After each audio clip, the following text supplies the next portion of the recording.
The control room went about its usual life, bathed in the soft glow of monitors under sterile white lamps.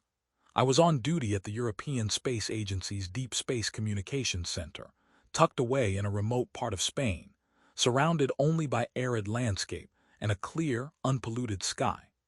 My role as a communications specialist was to sift through the cosmic white noise in search of patterns or anomalies that hinted at something more than simple celestial mechanics. It was a job that demanded patience, an analytical mind, and an unshakable optimism. That day began like any other. The monotony of routine was interrupted only by the occasional sip of coffee and the exchange of technical jokes with colleagues.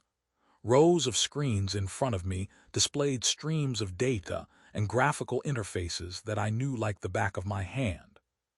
Suddenly, in the midst of that measured normality, an anomaly flashed on my screen, a signal. Its structure was irregular, yet consistent. It cut through the cosmic noise, demanding attention. At first, I doubted what I was seeing. We had protocols drilled into us for exactly this kind of situation, but they were the sort of procedures you memorized, never really expecting to use. I initiated a secondary verification process, routing the signal through another antenna array. The structure of the signal remained immaculate and convincing. It was not cosmic background noise, nor a random transmission from terrestrial equipment. It was structured, deliberate, and its source was the planet designated X-42, previously identified as potentially habitable. The atmosphere in the room changed the moment I alerted my supervisor, Dr. Lorraine Adams, and the others gathered around my console. The signal repeated a sequence of pulses, followed by a distinct pause, then a variation of the sequence. As if someone, or something, was trying to communicate in the language of mathematics, the universal intermediary. We may be observing the first confirmed message from an extraterrestrial intelligence, Dr. Adams whispered. It was the moment everyone in this field dreamed of, and yet it felt surreal, too monumental to fully grasp. The next steps were to capture the signal, ensure its integrity, and begin the painstaking process of analysis. This signal might be the key to answering humanity's oldest question: are we alone in the universe? However, the structure of the message hinted at something more tragic, a plea for survival, possibly a distress call. The structured pauses and repetitions suggested urgency, even desperation. Hours turned into days as our team, together with international partners, labored over the decoding. The breakthrough came when we identified a repeating mathematical constant in the signal, the foundation that allowed us to begin understanding its content. It spoke of the end of time, of a civilization on the brink of extinction crying out to the stars in the hope that someone would hear. The voice of the last surviving member of an alien species, bound in the cold digital embrace of a signal, reached out to us across the vast and indifferent cosmos. This discovery marked the beginning of an unprecedented journey, not only for me, but for all of humanity. A decision was made to send a crew to locate the source of the signal, to find the sender if he, she, or it still existed. I was to be part of that crew, chosen for my experience and for my role in detecting the signal. The thrill of exploration, the hunger for knowledge, the primal need to know we were not alone, all of it converged in this mission as I walked into the briefing room. Gathered around the table were the brightest minds and bravest souls I had ever known. Each of them had been chosen for unique skills and unyielding courage. Dr. Lorraine Adams, our mission commander and a veteran of deep space, stood at the head of the table, her gaze sweeping over us with pride and solemnity. "Welcome, everyone," Dr. Adams began. Her voice was steady and authoritative. "You've each been briefed individually, but today our joint work begins. Our mission is to investigate the source of the signal received from X-42. This represents humanity's first potential contact with an extraterrestrial intelligence. The stakes cannot be overstated." Silence settled over the room as each crew member absorbed the magnitude of our task. I looked around, meeting the eyes of my colleagues. There was Dr. Leo Grant, our astrophysicist and signal analyst, whose expertise had been crucial in deciphering the initial message. Commander Megan Davis, our pilot, whose skills had been honed by years of navigating treacherous space. And Dr. Audrey Thompson, a biologist specializing in extraterrestrial life forms, whose knowledge could be the key to understanding whatever we might encounter. Dr. Adams continued, "The signal suggests the presence of a surviving member of an alien species, possibly the last of its kind. Our primary objective is to locate the source of the signal. Secondary objectives include establishing contact and, if possible, providing assistance." The holographic display in the center of the table flickered to life, showing X-42 in high resolution, with data points and suspected topography drawn in vivid detail. The planet lies within its star's habitable zone, suggesting the possibility of life as we understand it. However, we must be prepared for environments and forms of life that exceed our current understanding, Dr. Adams explained, tracing her finger over the swirling patterns of the planet's surface. Commander Davis leaned forward, her gaze unwavering. "What about landing zones?" "We've identified several potential sites near the signal's point of origin.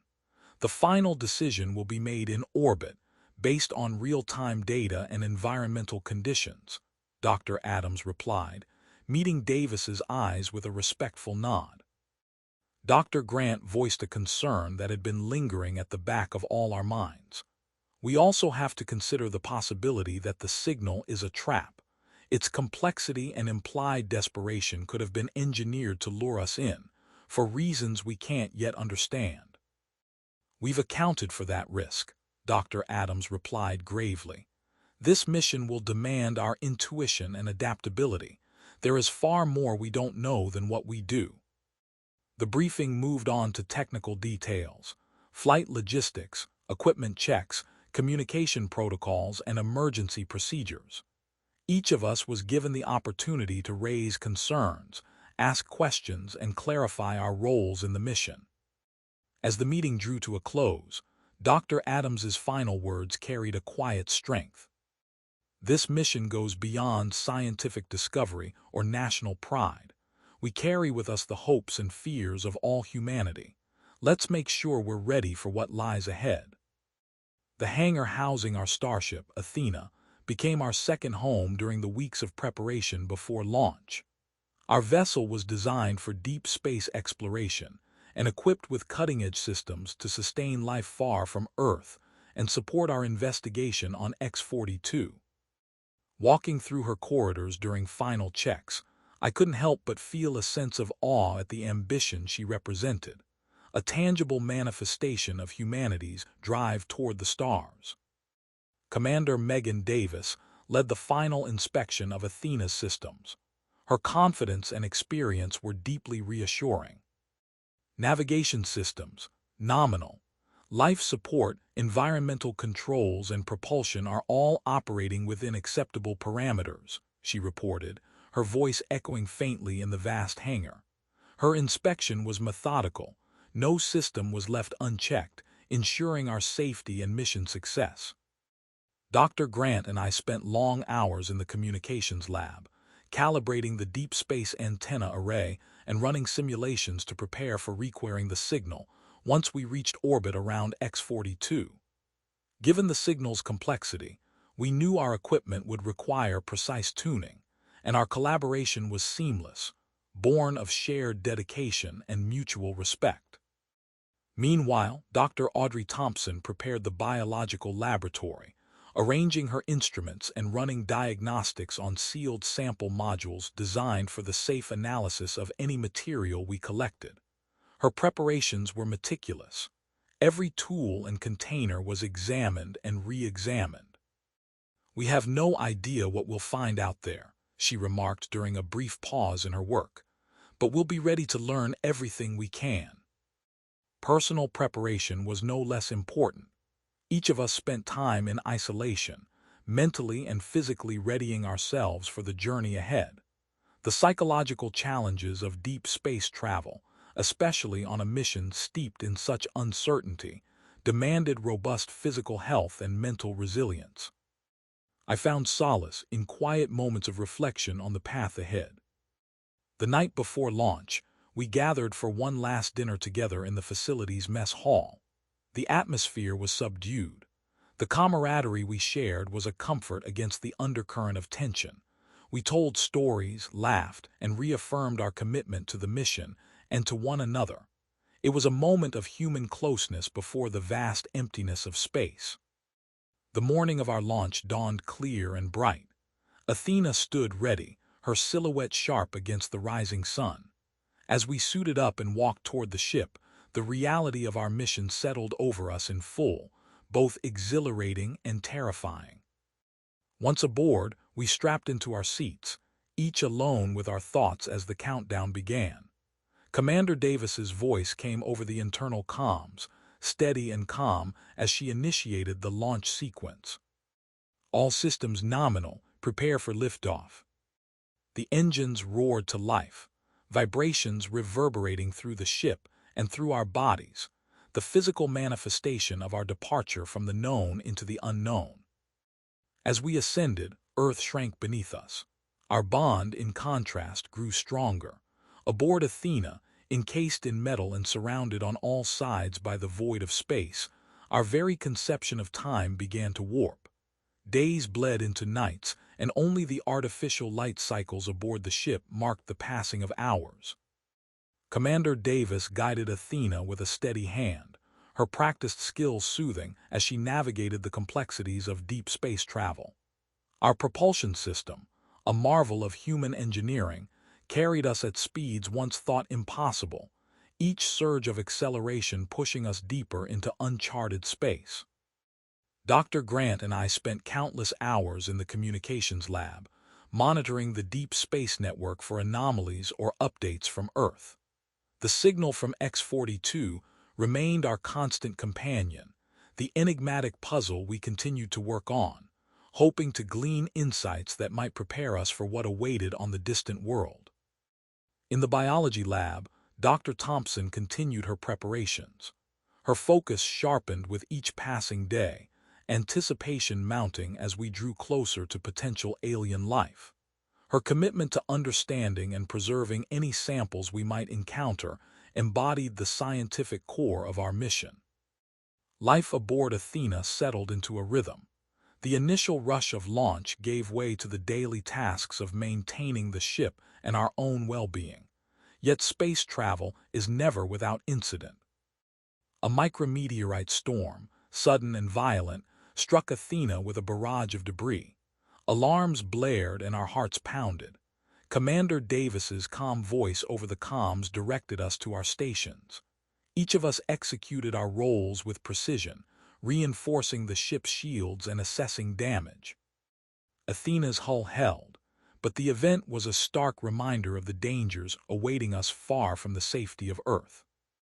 The isolation of deep space weighed heavily on us at times. The vast distance from home threaded through our thoughts and conversations. Yet that same isolation drew us closer together. Our shared experience forged bonds that felt unbreakable. We found comfort in one another's company, trading stories of our lives on Earth, our hopes for the mission, and our dreams for the future. As we approached X-42, anticipation aboard Athena grew. The planet took shape before us, emerging from the darkness. Its colors and patterns sharpened on our displays. Dr. Adams called us to the command module, where we gathered to behold our destination through the viewport. "There she is," Dr. Adams said softly, awe in her voice. "X-42, the end of our journey and the beginning of our mission." The planet grew ever more distinct. Its surface was a mosaic of colors that hinted at hidden mysteries.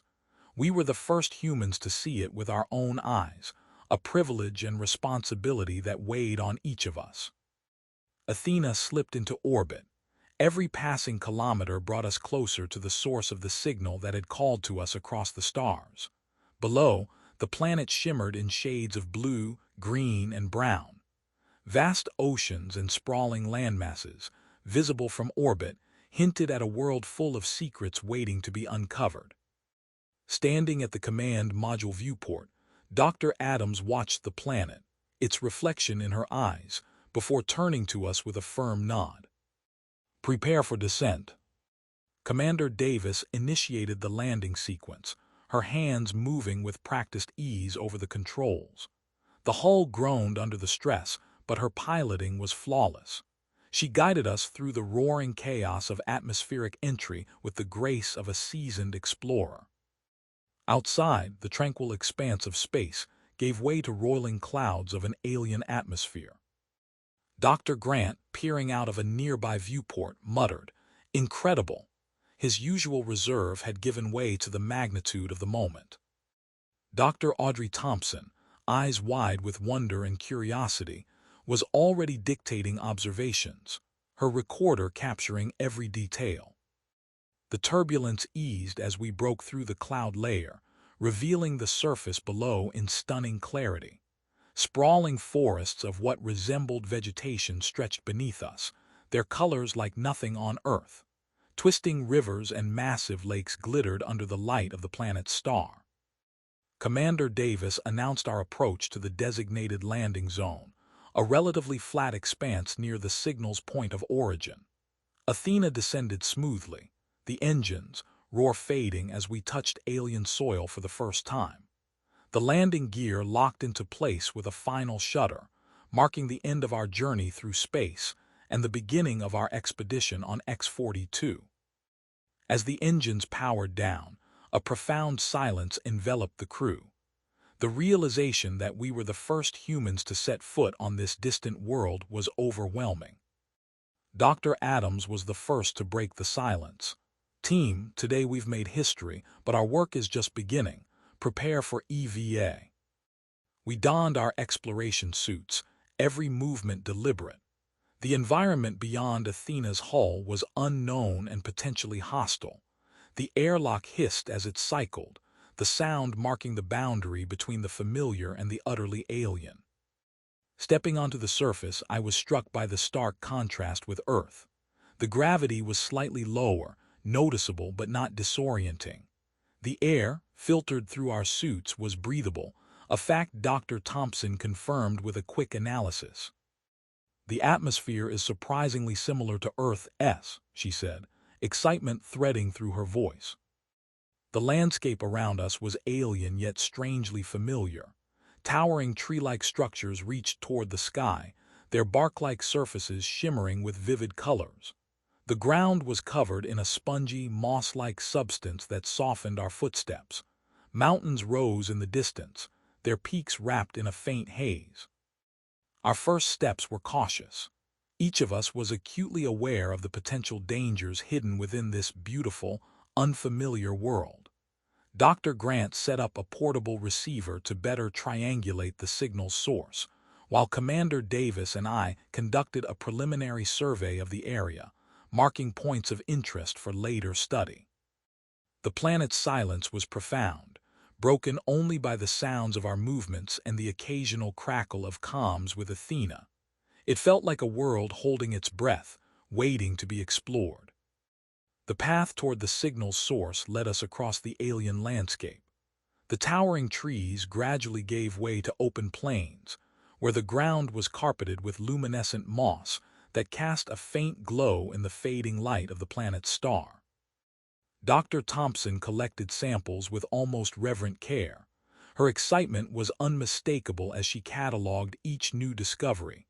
"The biodiversity here is astonishing," she murmured over the comms. "There's nothing like this on Earth." As we moved forward, the signal, our constant companion since arrival, grew stronger, pulling us onward like an invisible hand. Dr. Grant, monitoring the portable receiver, suddenly stopped. His eyes were fixed on the device. "We're close," he announced, his usually measured tone edged with urgency. The ground beneath our feet began to change. The natural terrain gave way to something undeniably artificial. Stone slabs, arranged in deliberate patterns, formed a pathway leading up a gentle rise. With each step, a shared sense of anticipation grew. We all understood that we were on the threshold of a monumental discovery. At the top of the hill, the ground leveled out and revealed a structure. It was an alien construct. Its architecture blended organic curves with geometric precision. The material from which it was built glinted in the planetary light, reflecting a spectrum of colors for which we had no names. Commander Davis, her hand resting lightly on her sidearm, scanned the horizon. No visible activity, she reported, her gaze never ceasing its vigilant sweep. Dr. Adams approached the structure, her eyes analyzing every detail. "This is it," she said quietly, her voice full of caution and awe. "The source of the signal." The entrance was marked by a massive door etched with faintly glowing symbols. Dr. Grant stepped forward, captivated. This could be some form of writing, he speculated, his fingers tracing the air in front of the glowing glyphs, or a control mechanism. With no obvious way to open the door, we turned to our own technology, attempting to interface with the alien system. The breakthrough came from Dr. Thompson. Her understanding of xenobiology led her to propose a sensory mechanism attuned to organic signatures. Tentatively, she placed her hand against the door. With a sound like the sigh of a giant, it began to open, revealing darkness within. We entered. Our lights cut through the gloom, illuminating a vast, cavernous interior stretching out before us. The walls were covered in more glowing symbols. The air was cool and stale, laced with the scent of ancient dust, and a faint trace of something we could not identify, an echo of the object's alien creators. Our beams converged on the center of the main chamber, where a device of unmistakable importance stood.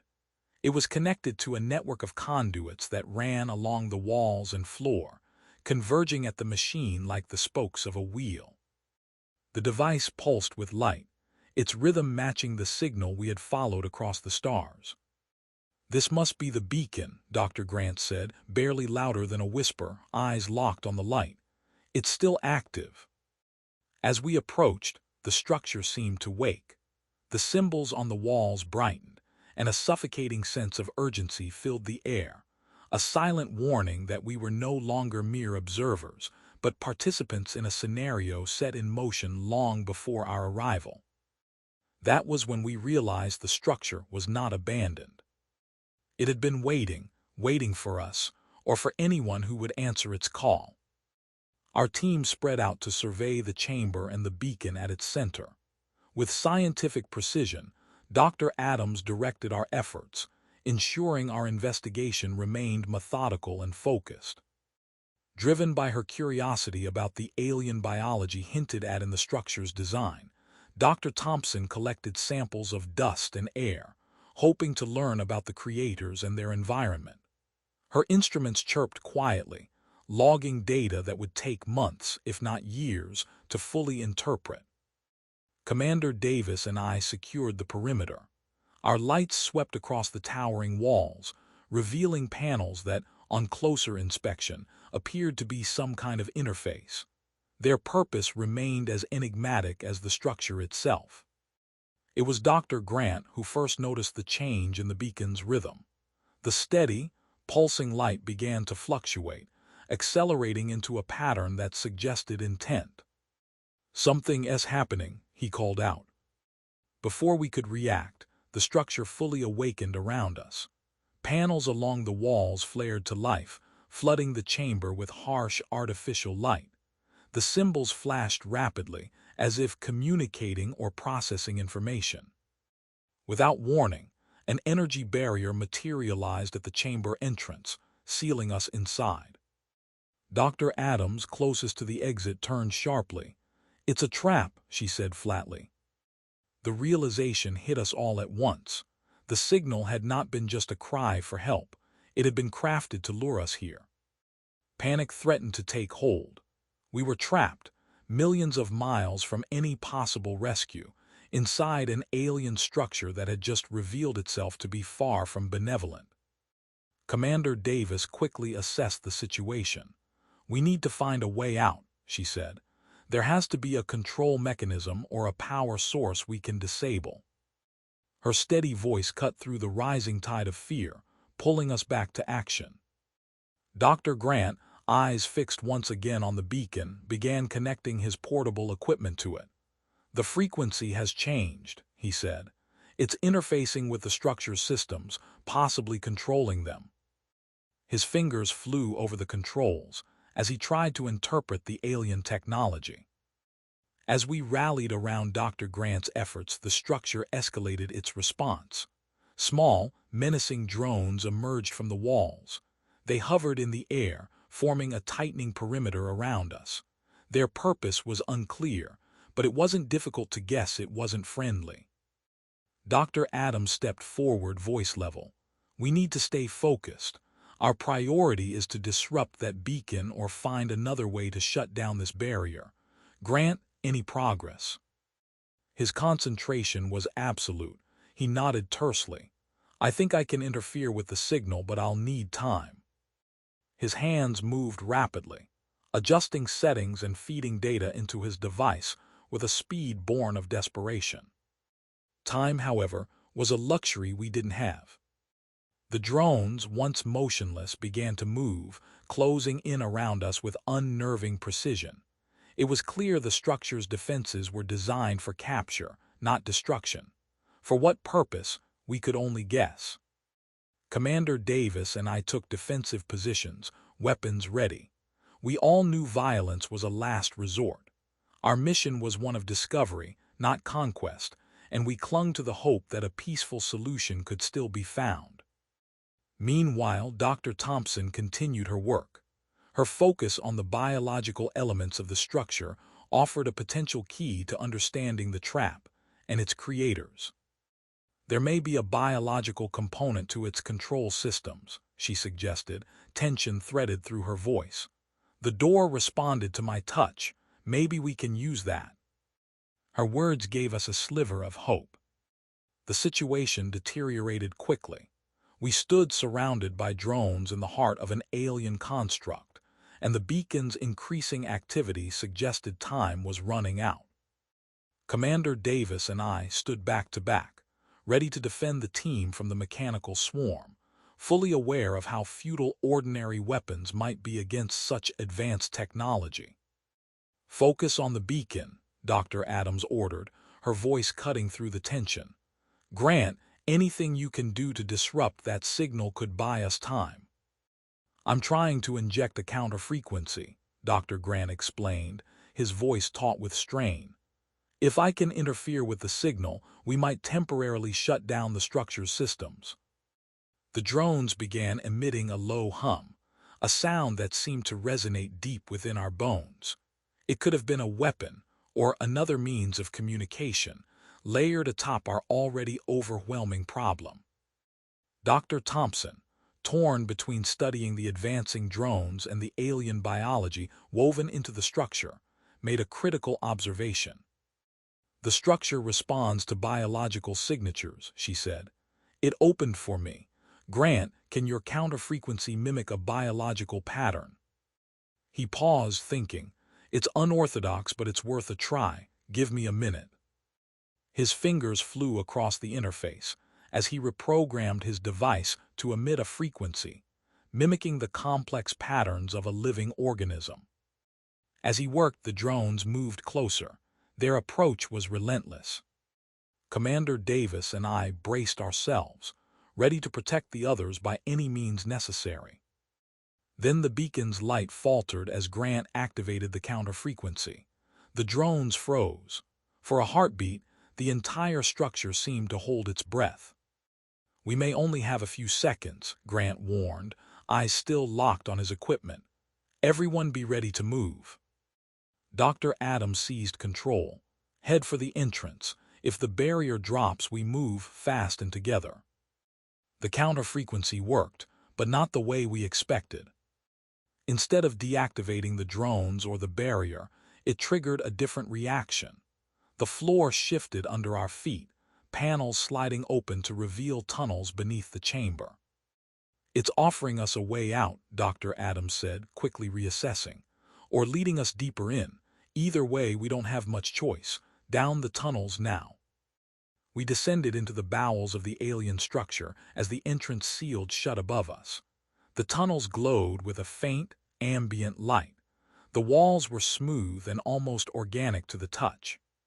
We moved quickly, driven by urgency and the need to find a path back to the surface, or to something resembling safety. The tunnels branched in multiple directions, a labyrinth clearly designed by an intelligence unlike our own. "Our best bet is to keep heading upward whenever we can," Commander Davis suggested, her military experience imposing a semblance of strategy in the absence of clear direction. The deeper we went, the more the tunnels seemed to respond to us. The walls subtly shifted, opening new pathways and closing others as if the structure were guiding or hurting us. Despite the urgency, Dr. Thompson couldn't help but marvel at the integration of technology and biology. "This surpasses anything we imagined," she whispered. "The entire structure might be alive in some sense." The tunnels seemed endless. As we pushed onward, the realization that we were moving through a sentient structure hung over us, adding another layer of complexity to an already desperate situation. Dr. Adams led the way. Her determination to uncover the truth and bring her team home had not wavered. "Stay alert," she cautioned. "Remember, we're dealing with an intelligence and an agenda." Our path shifted abruptly when we entered a chamber unlike the tunnels. At its center stood a structure resembling a pedestal, connected to the rest of the facility by a network of tendrils that pulsed rhythmically, as if pumping some vital essence. Drawn by curiosity, Dr. Grant approached the pedestal cautiously. "This looks like a control nexus," he said, "or a database." That was when the structure addressed us directly. For the first time, a clear voice filled the chamber, speaking in perfect English with a tone that was neither male nor female, unmistakably alien. "You have come a long way, humans," it said. Its words echoed off the walls. "But you do not yet understand the purpose of your journey." We stood rooted to the spot, listening as the entity revealed the truth of our situation. The structure had been built as a sanctuary, a repository of knowledge, and the final bastion of its creator's civilization. The signal we had followed was indeed a beacon, but also a test, a filter designed to find those capable of bearing their legacy. The revelation was staggering. The signal, the structure, the traps, every element had been engineered to select beings who could understand and integrate the knowledge and essence of this alien race. "Your species has shown potential," the entity continued. "But potential is not enough. You must be willing to become more than you are, to accept a new form of existence." Commander Davis voiced the question on all our minds. "What does that mean for us? You're talking about turning us into what exactly?" "Not vessels," the entity replied.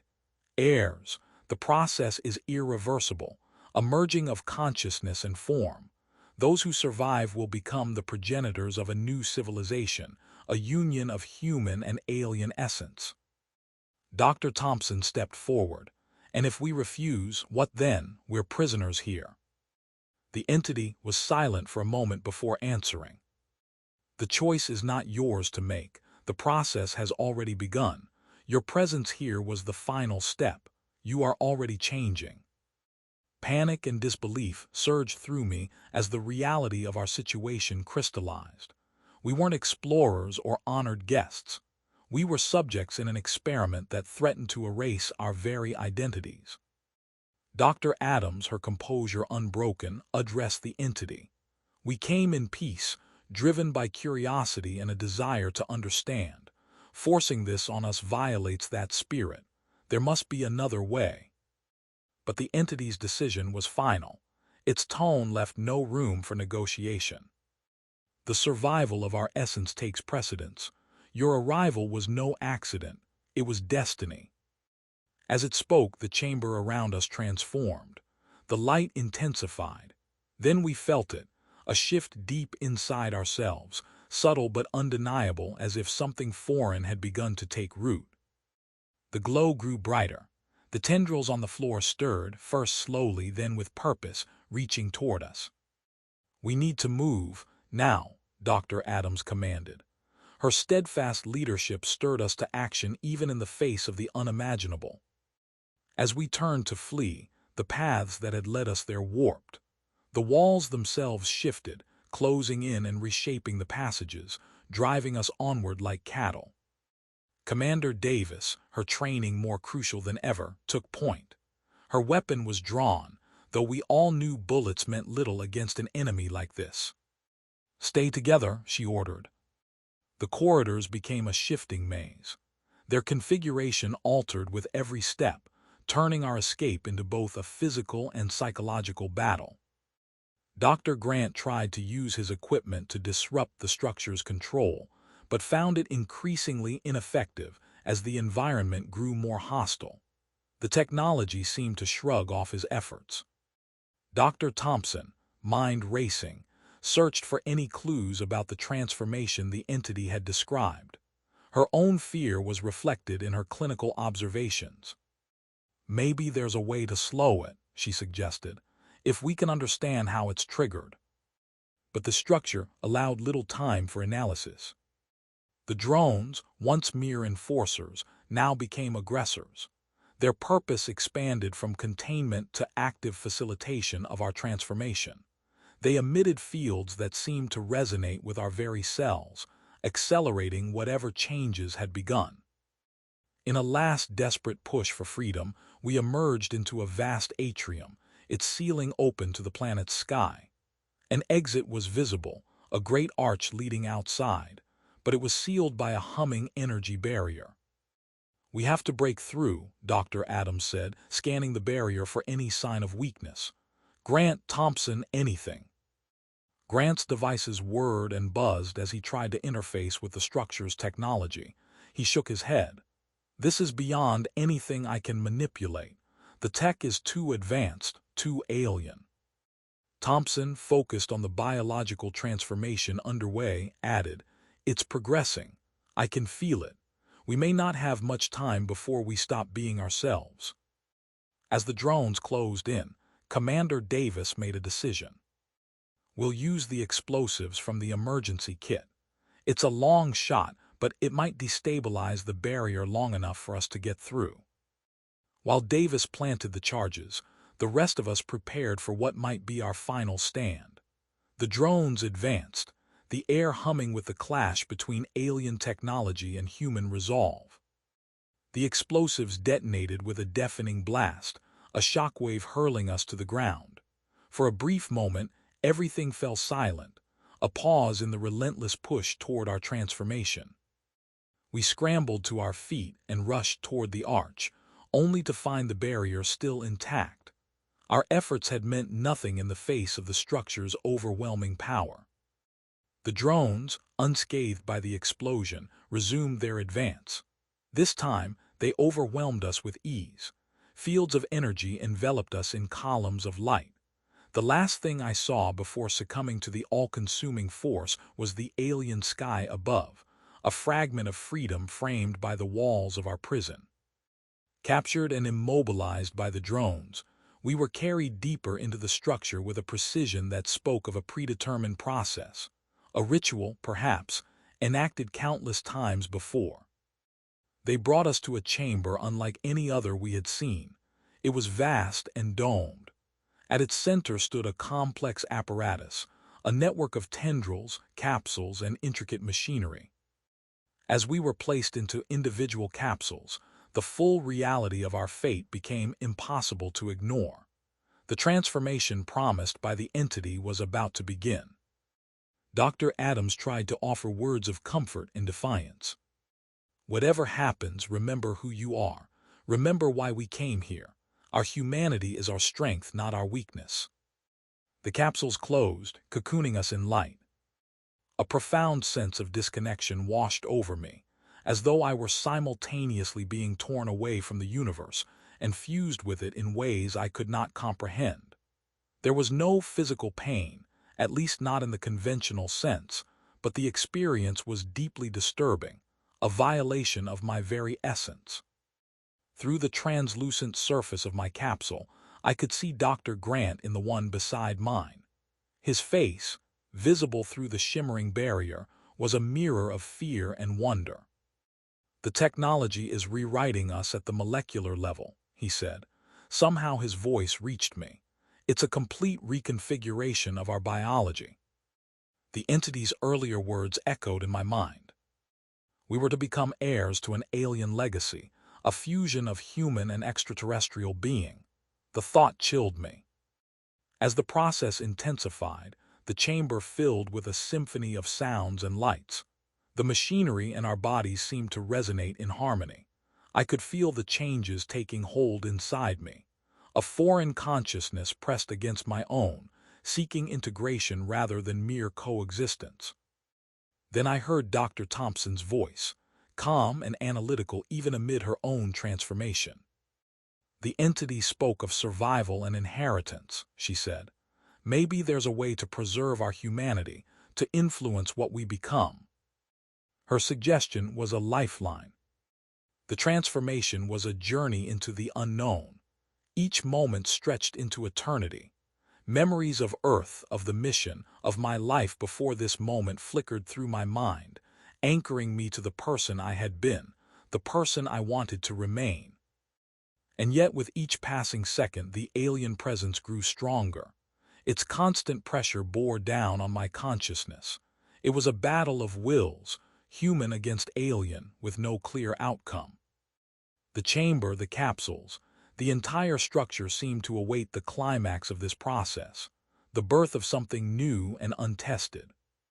As the last barriers within me began to crumble, the terror of losing myself was matched only by a deep, unsettling curiosity about what I was becoming. The transformation was not an end, but a beginning, the first step in a journey that would redefine the future of two species. When the process reached its peak, the chamber quieted. The machinery slowed to a gentle hum. The capsules opened, releasing us into a new reality. We stepped out, changed in ways we could not yet fully understand, standing at the threshold of a new existence. We were the heirs of a legacy that was both a gift and a curse. As I emerged from the capsule, my senses were overwhelmed by a surge of alien perceptions. A chaotic flood of images, sounds, and sensations poured through me, utterly new, yet hauntingly familiar. The structure around us felt alive, the very walls humming with awareness, as though it were welcoming us into an embrace we were only beginning to grasp. Dr. Lorraine Adams stood beside me. She looked different, but she was unmistakably herself. Her eyes now glowed with a faint, alien light as they met mine. "We're not just human anymore," she said. Her voice carried a new, melodic undertone. "But that doesn't mean we've lost who we are." The entity, silent since the beginning of our transformation, spoke again. Its voice filled the chamber with a warmth tinged by ancient wisdom. "You have taken the first step toward becoming the new guardians of our legacy. Your bodies, minds, and spirits have merged with ours, granting you access to the knowledge of our civilization and our connection to the cosmos." As its words washed over us, a torrent of images and emotions surged into my mind, a landslide of alien memories and experiences that now fused with my own. I saw their species in its prime, a civilization of astonishing technology and profound spirituality, living in harmony with the universe. I witnessed the catastrophic event that led to their downfall. In their final days, they built this structure as a sanctuary for their collective knowledge and essence, trusting that one day it would find a new guardian. Dr. Grant voiced the question we all shared. Why us? Why choose humanity to inherit your legacy? The entity's answer was simple and profound. "In you, we saw the potential for growth, for curiosity, and a deep-seated desire to explore and understand the mysteries of the universe. Your species, despite its flaws, carries within it the seeds of greatness. We hope that by merging our essences, we can give rise to a civilization that surpasses the limitations of both our kinds. The revelation was humbling. We were no longer just explorers from Earth. We were custodians of a legacy spanning millennia. The responsibility to guide the evolution of a new hybrid species had been placed upon us. Dr. Thompson, her gaze turned inward as she contemplated what we had become, spoke softly. There's a kind of beauty in this, isn't there? The chance to create something new, something better. Maybe this is the next step in our evolution, a chance to become more than we ever imagined. Sensing our growing acceptance and understanding, the entity offered one final piece of guidance. The path before you will not be easy. You will face trials, both internal and external. Not all will understand or accept what you have become. Fear and ignorance are powerful foes. But remember, you are not alone. The essence of our civilization will guide you, and the bond you share with each other will be your greatest strength. The transformation had altered us in ways we were only beginning to grasp, but it had also given us purpose, a mission that transcended personal desire or ambition. We were a bridge between worlds, carrying the dawn of a new era that promised the fusion of knowledge, culture, and understanding. The structure that had served as our crucible now became the cradle of our new existence, a home for a hybrid species, infused with the wisdom and spirit of a civilization that had reached across the cosmos in search of successors. Dr. Adams, embodying the leadership that had carried us through our darkest moments, called us together to decide our next steps. "We stand on the threshold of a new age," she said. Her voice resonated with the dual nature of our transformation. "The road ahead is filled with challenges, but also immense potential. We've been entrusted with a legacy to carry forward the knowledge and spirit of a civilization that saw greatness in humanity." The chamber seemed to respond to the weight of her words. Around her, our newly formed collective, Commander Megan Davis, Dr. Leo Grant, Dr. Audrey Thompson, and I, listened intently. Commander Davis, ever the strategist, focused on practical concerns. "Our first priority has to be securing this structure. It's our stronghold now. We need to understand its defenses and capabilities, and most importantly, how to protect it from anyone who might try to exploit or destroy what we've become." Dr. Grant, his mind on the fusion of human and alien knowledge, added, "We also need to establish communication with Earth. They deserve to know what's happened, but in a way that fosters understanding rather than fear. The knowledge in this structure could push humanity into a new age of enlightenment, but only if we manage this revelation carefully." Dr. Thompson, considering the biological implications of our transformation, spoke of the need for research. "We've been given an extraordinary gift, the merging of two species into something new. We need to study this process, understand it fully. There's so much we can learn about genetics, medicine, even the nature of consciousness itself." As the discussion unfolded, a consensus emerged. Our mission, born of necessity and shaped by fate, was to become a bridge between humanity and the alien civilization, whose legacy we now carried, to be stewards of a new dawn. Then the entity spoke again, its tone solemn enough to command our full attention.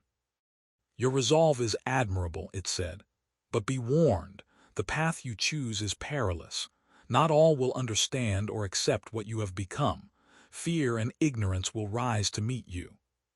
The warning was clear. "We understand," Dr. Adams replied, "but we won't turn back, we can't." The entity offered reassurance wrapped in caution. "Remember, you are not alone. The knowledge and wisdom you now bear will be your guide and your shield. Stand firm, and the future will be yours to shape." In the silence that followed, we were filled with a powerful sense of unity and purpose. We had started as individuals, humans embarking on a mission of discovery. Now we were something more, a collective infused with the essence of two species, standing at the threshold of a new era. Our final battle, in a sense, was not a confrontation, but a commitment, a vow to protect this legacy, to explore the full potential of our new existence, and to face the challenges ahead with courage and integrity. In the weeks following our transformation and our decision to embrace our role as guardians of the alien legacy, we devoted ourselves to understanding the structure's capabilities and the extent of our own changes. Under Dr. Adams's unwavering leadership, our efforts focused on securing the facility and establishing a channel of communication with Earth. Commander Davis took on the task of studying the structure's defensive systems. She discovered technologies that far surpassed anything humanity had ever created. These systems seemed to respond intuitively to our thoughts and commands, offering protection against potential misuse of the knowledge contained within. Dr. Grant and Dr. Thompson worked together to decipher the vast stores of information in the structure's databases. They unlocked scientific and philosophical insights spanning galaxies and epochs. Their work revealed not only the history of the alien civilization, but also its interactions with other species, its achievements, and its ultimate fall. Amid our research and training, the structure itself provided us with the means to contact Earth. The message we composed, a blend of human emotion and alien insight, was transmitted into the void with a mixture of trepidation and hope. The world's response was mixed. Fear and skepticism clashed with wonder and a thirst for knowledge. It quickly became clear that integrating the legacy we had inherited into human society would be our greatest challenge. It was during this period of adjustment and tentative outreach that an unexpected turn of events reshaped our understanding once more. The entity that had guided us through our transformation revealed the final piece of the puzzle. "The legacy you bear is not merely a burden to shoulder," it said, its voice reverberating through the structure. "It is a beacon, meant to draw those who are ready to take the next step in their evolution." The revelation was startling. It implied that our transformation was not the end, but the beginning, a catalyst for change that would ripple through humanity and beyond. The structure, it seemed, was designed as a crucible for the birth of a new species, a fusion of human and alien essence capable of transcending the limitations of both. As we absorbed this truth, the structure detected an approaching spacecraft, a probe sent by Earth in response to our message. The world had been holding its breath, waiting for a sign of what would come next. In that moment, we understood our true purpose. We were not just survivors or caretakers. We were architects of the future, a bridge between what was and what could be. Guided by the entity, we prepared to receive the probe and, through it, the gaze of all humanity. The broadcast we assembled, crafted with care, was designed to reveal the truth of our transformation and the potential it held for human evolution. It was a declaration of hope, an invitation to join us in exploring the vast expanse of knowledge and possibility that lay ahead. The probe's cameras captured our images and transmitted them back to Earth, changed, but undeniably human, standing within the alien structure. Little by little, fear and suspicion gave way to curiosity and aspiration. A growing realization spread. The future was not a path to be walked alone, but a journey to be undertaken together, by a species united in its diversity and its quest for understanding. We, the transformed crew of Athena, stood at the forefront of this new frontier, not as the remnants of humanity, but as the heralds of a future in which the boundaries between species and worlds blurred in the pursuit of cosmic harmony and enlightenment. And so the legacy lived on, as a living, evolving force destined to shape the fate of all who dared to dream of the stars.